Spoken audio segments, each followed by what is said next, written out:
राजकोट की इन गलियों में आर्ट पहले बिजनेस बाद।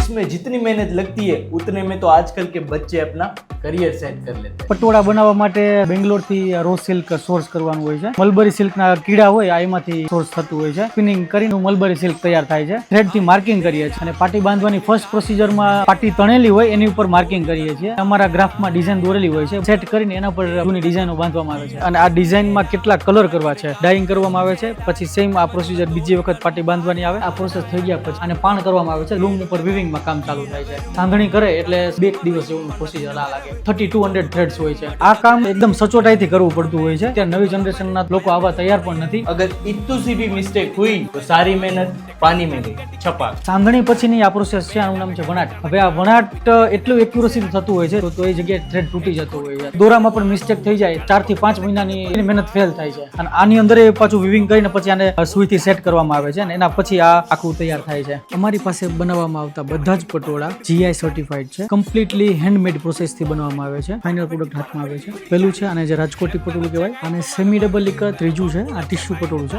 આ ડબલ ઇકત પટોળું છે. વધારે ટાઈમ આ પર્ટિક્યુલર પ્રોડક્ટ બનવામાં વાર લાગે છે. ધંધામાં વર્ષોથી ઘરના બધા જ સંકળાયેલા હોય છે. इसीलिए तो मैं कह रहा था